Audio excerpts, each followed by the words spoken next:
Bonjour à tous et bienvenue sur la chaîne. J'espère que vous allez tous très très bien.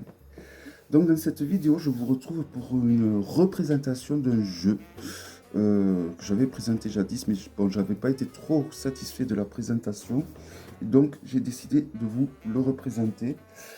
Euh, cette fois, je le présente de profil face caméra. Parce qu'en fait, ce jeu, je ne sais pas pourquoi, lorsque je le présentais de vue aérienne, ça me changeait complètement la couleur des lames. Donc du coup, j'ai fait le choix de le représenter comme à l'ancienne. Voilà, donc il s'agit du Horror Scare qui arrive dans une boîte en dur de Destiny. Donc un jeu auto-édité fait avec l'IA. Donc voilà, il arrive dans une boîte en dur de très bonne qualité. On a un rappel des lames au dos de la boîte. La boîte, donc, comme ceci, elle s'ouvre donc, je vous la montre sous toute sa couture.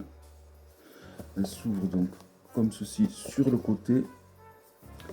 Et vous allez voir, l'intérieur est très approprié au style de jeu, évidemment. Je trouve que c'est bien. Alors on a un petit cordon, hein, comme il se fait habituellement pour soulever les cartes. Le jeu. Le jeu est de très bonne qualité. Voici le dos, avec du rouge célestif. Le contour est rouge mat et il dure dans le temps parce que ça va faire vraiment un bail que j'ai ce jeu. Je l'ai pas mal utilisé et regardez la tranche, elle n'a pas du tout bougé. Donc les tranches sont de très très bonne qualité. De toute façon, tout ce qui est contour mat au niveau des lames, en général, ça dure dans le temps. Ça aurait été rouge métallique comme le Bonnet Stone. Dès la première utilisation, ça se serait bousillé tout simplement.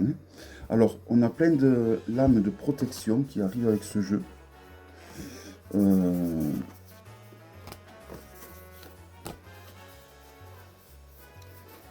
C'est souvent le cas avec Destiny. Donc, on a une carte avec le titre. Bon, le dos, comme je vous l'ai montré. Une autre carte de protection. Une autre carte de protection qu'on va le trouver sur le dos et sur le devant du jeu. Une autre carte avec le titre et une carte avec le certificat d'authenticité.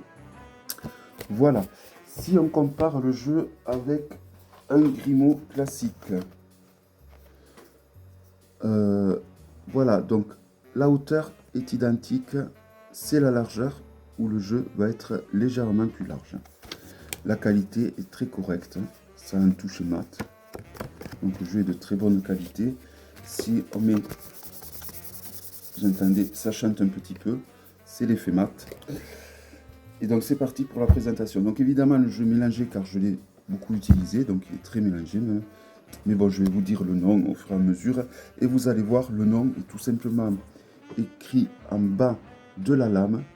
C'est le nom traditionnel, on ne peut pas se tromper. Donc là on est avec le 2 de coupe. Voilà, un couple fantomatique. Le page de bâton. Oui, voilà. Alors là, les couleurs sont beaucoup mieux restituées qu'en vue aérienne. En vue aérienne, les couleurs ressortaient vraiment trop orange et ça restituait pas du tout la fidélité des couleurs du jeu. Alors, savoir que quand on filme avec une caméra, qu'on soit à la lumière du soleil, à la lumière artificielle, les couleurs ne sont jamais vraiment respectées à 100%. Hein. La lune, qui est très bien trouvée avec un loup-garou, évidemment. Le 9 de coupe. Le 8 de coupe. Donc en fin de vidéo, je vous présenterai 2 ou 3 jeux dans la même veine.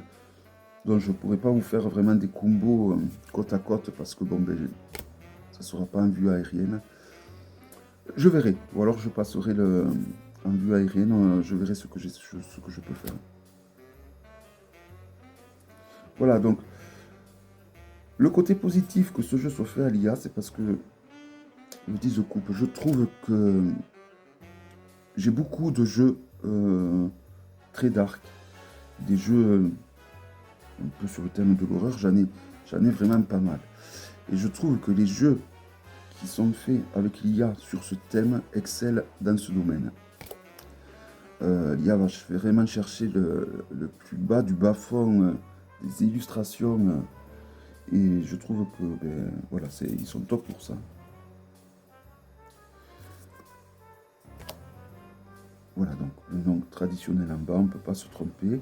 On a 2 lames supplémentaires, je ne pense pas vous l'avoir dit. Je vous les montrerai au moment venu. Donc on a la première qui arrive, qui est un gentil petit écureuil. Alors gentil, le mot est peut-être un peu de trop.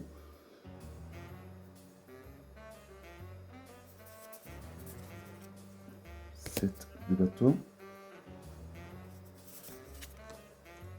La non nommée.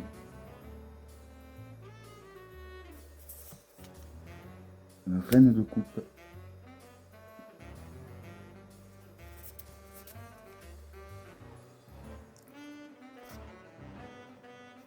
Le 8 de bâton.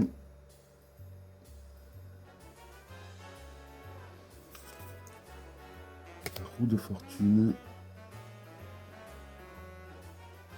J'aurais dû me mettre les lunettes car je force pour lire le nom des lames finalement. L'impératrice. Alors pour les arcanes majeurs, on a le nom et le numéro devant. Hein. Donc dès que vous voyez un numéro, vous savez qu'il s'agit d'une arcane majeure et déjà ça peut aider. L'as de bâton, je présume, oui.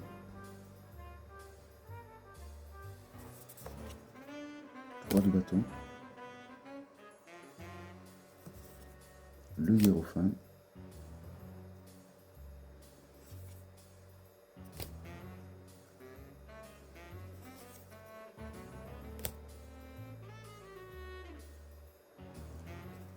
Le jugement. Alors, je crois que le prix de ce jeu a quand même drôlement baissé. Moi, à l'époque, je l'avais payé une centaine d'euros. Je crois que là, il est aux alentours de 77 euros. L'as des épées. Bon, c'est souvent le cas, et quand un jeu vient de sortir, hein, et qu'on le veut de suite, évidemment, si on n'est pas armé de patience, il faut s'attendre à le payer un peu plus cher. Hein. Cavalier de pentacle. La tour.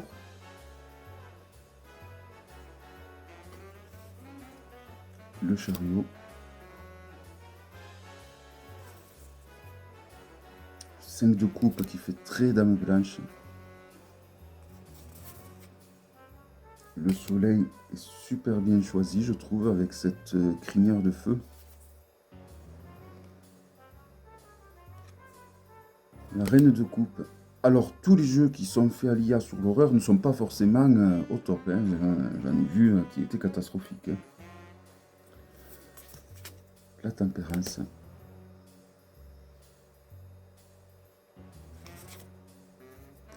La reine de pentacle.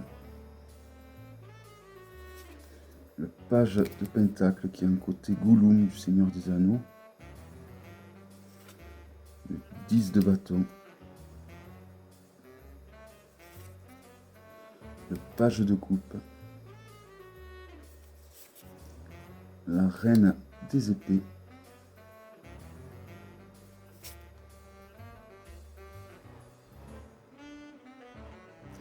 Le 5 de pentacle. Je vais arrêter de vous dire le titre parce que j'ai peur de m'embrouiller. J'aurais dû me mettre les lunettes. Sauf quand j'en suis sûr, comme là, la force. 9 de coupe.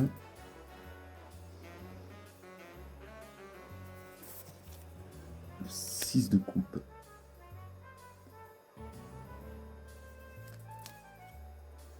Le 9 de bâton.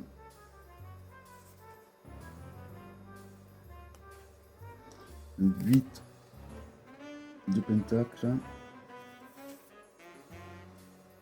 L'ermite. Le monde. L'as de pentacle. Le 7 de coupe.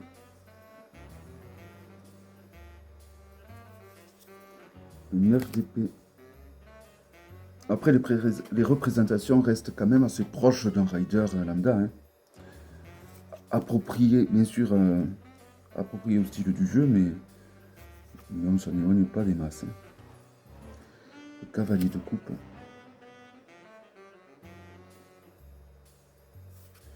le roi d'épée, le roi de pentacle que j'aime particulièrement,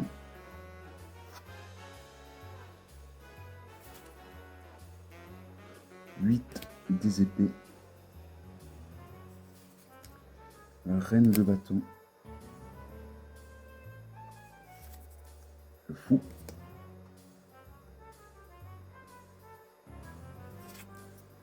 le 3 de pentacle,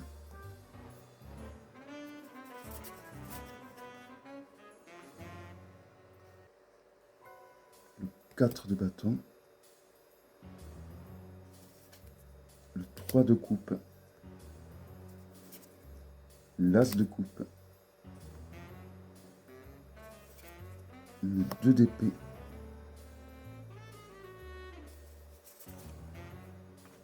le 6 de bâton,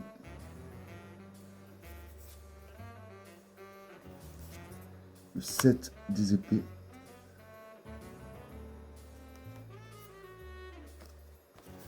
le 10 de pentacle,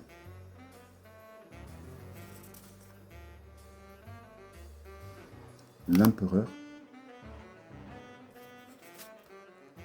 le 7 de bâton. Alors, sur les numérales, j'ai dit une bêtise, hein, sur les numérales, il y a le numéro et le nom également décrit. Le 6 des épées, mais en garde non traditionnelle, donc ça c'est plus facile pour la prise en main. Le 9 de pentacle, la justice, le 6 de pentacle,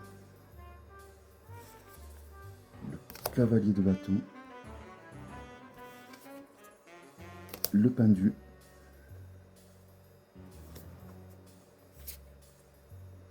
l'étoile,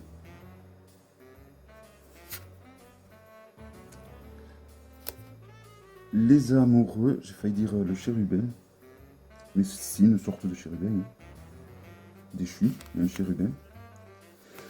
Le cinéma, qui est la seconde arcane supplémentaire, qui est bien trouvée, je trouve. Le magicien. Le diable, qui prépare ses contre-dames. Cthulhu, un cavalier de coupe. Le 3 des épées. Et on finit donc avec le page des épées. Voilà, donc la qualité est bonne. Tous ceux qui aiment les jeux d'art, vraiment c'est un très très bon jeu d'art, même horreur, hein, on peut dire. Je vous retrouve en vue aérienne pour vous présenter donc quelques combos d'autres jeux que je possède un peu dans le même style. A de suite. Re à tous. Donc vous voyez la couleur, elle est très orangée, bien plus que ce qu'elle est réellement au final. Alors peut-être que ça vient de la luminosité, mais je pense pas. Je l'ai un peu bougé, mais c'est encore pire, non? Je comprends pas. Bon, je vais vous le présenter à droite avec le Corrupted Tarot qui arrive dans une boîte comme ceci. Voilà. Je vous ai mis le dos pour que vous voyez. Et un vieux jeu de Taroko Studio qui malheureusement n'est plus édité, mais bon, ça vous donnera une idée. Il s'agit du Face of Death. Voilà. Qui est arrivé dans une toolbox qui commence à mal vieillir. Voilà. Alors, pour le Corrupted, on a des lames holographiques. Voilà. C'est un jeu collaboratif qui est fait par plusieurs artistes. Et par contre, pour le Taroko Studio, donc on a des lames noires. Les mains sont oranges, il faut dire. Hein. C'est pour ça que la présentation, je préférais vous la faire donc en vue, en face, parce que bon, pour vraiment restituer les couleurs au plus vrai. Donc voilà, donc c'est parti.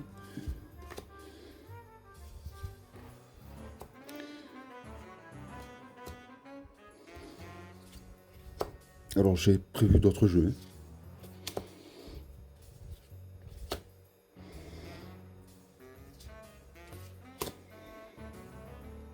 Hein. Je regarde si ça vient.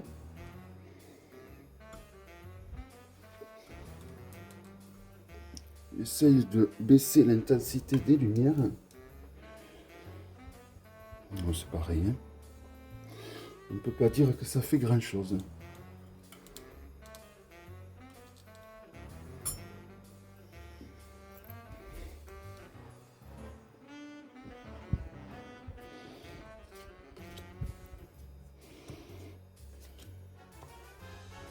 Voilà, c'est dommage que ce jeu on ne le trouve pas. On ne le trouve plus. Bon, on peut le trouver d'occasion, hein, je pense. Hein. Mais bon, vous savez tous le prix des jeux d'occasion. Hein.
Donc la tour, le monde.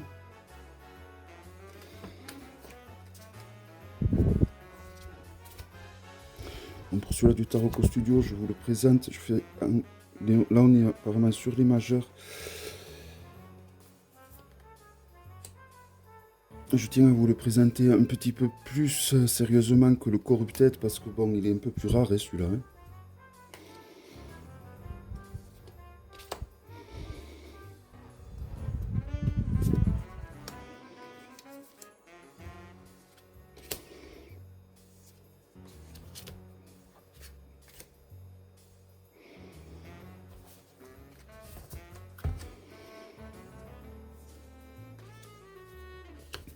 Donc là aussi on a un clown hein, comme pour le fou, comme le Horror Scare.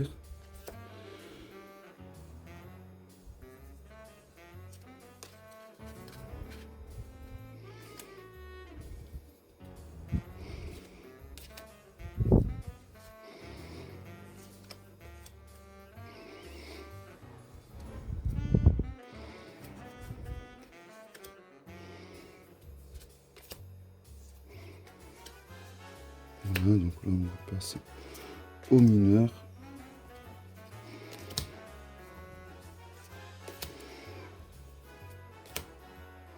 Ouais.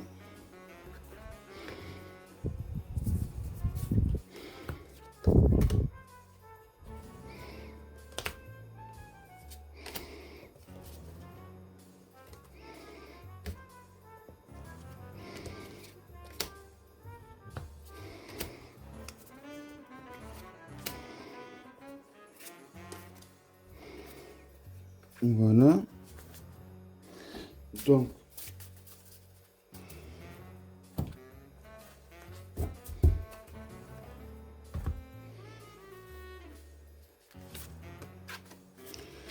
maintenant on passe aux autres combos. Donc j'ai pris des jeux grand format, donc je ne vais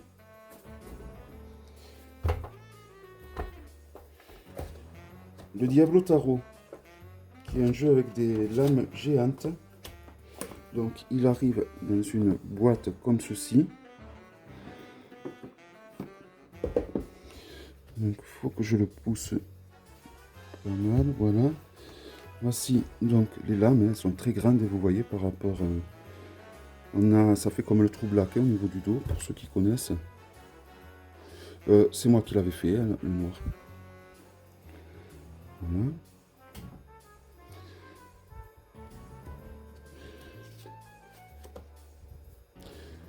Donc dans le Diablo Tarot, on a la plus belle selon moi, hein, des représentations de Lilith, dont les lames sont de très bonne qualité. D'ailleurs, voilà, la représentation de Lilith, qui est magnifique, je trouve. Très bonne qualité, les lames dans ce jeu. Mais voilà, je sais pas pourquoi, j'arrive pas à avoir une belle reproduction au niveau de la couleur des lames. C'est... Ouais. Alors je vais éteindre peut-être la grande lumière. C'est un petit peu mieux, mais c'est pas non plus... c'est pas le top, hein.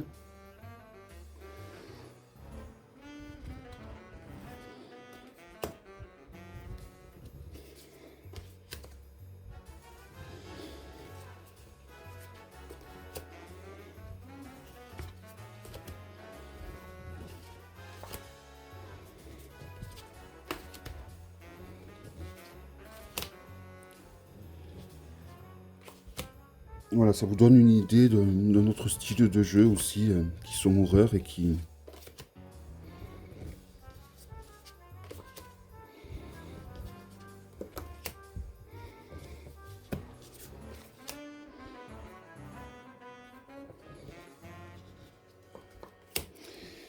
Et alors là, pour finir, je vais mettre à l'honneur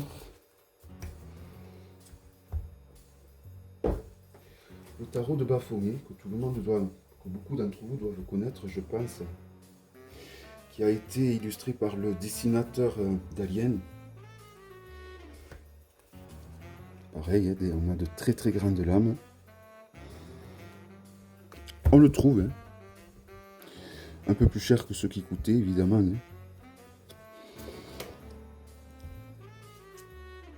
Là, par contre, les illustrations, les couleurs sont super bien restituées, hein, pour le coup. Alors, ce qu'il y a de bien dans le tarot de Baphomet, c'est surtout le Gayebook. Le Gayebook est très riche. On a la possibilité de faire des tirages psychologiques très profonds. Vraiment, c'est ce jeu, le Gayebook est vraiment une pépite tout autant que le jeu. Alors après, c'est sûr, c'est un art, ça plaît ou ça plaît pas, hein. Mais voilà, je tenais vraiment à vous dire que vraiment le Gayebook de ce jeu est terrible. Et je vais mettre des jeux de Eddie Murphy à l'honneur. Donc il a fait le Trimagistus et le tarot de Baphomet. S'il y a la place pour un autre jeu.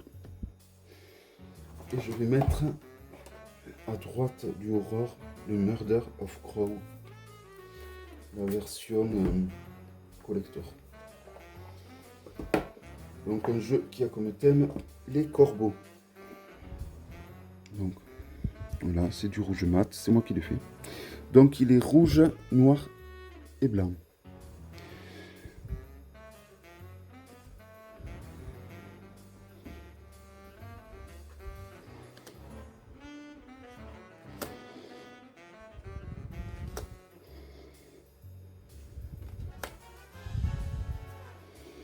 Voilà, donc ça c'est le tarot de Baphomet, il n'y a que 22 arcanes majeurs.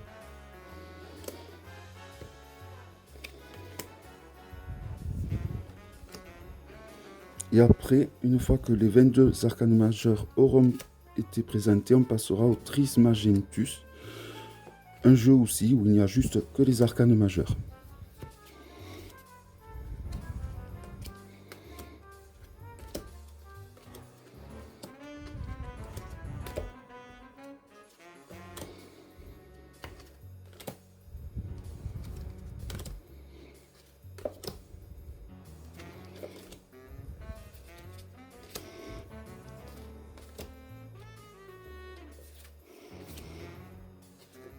Voilà, donc là on est au Trimagistus.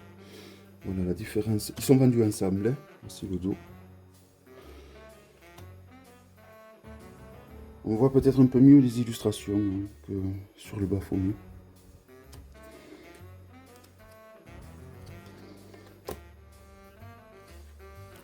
Voilà, alors Dominique Murphy est un spécialiste des illustrations en aquarelle. Mais alors il y a la douceur de l'aquarelle et la ardeur des illustrations.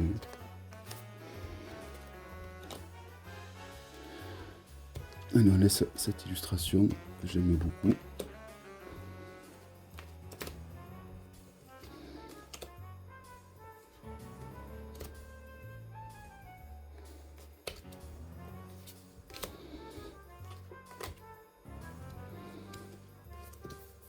Et voilà. Voilà, donc pour les combos, j'espère que cette vidéo vous aura plu. Et donc je vous donne pour mon cas rendez-vous à très bientôt pour une prochaine vidéo. Bye bye.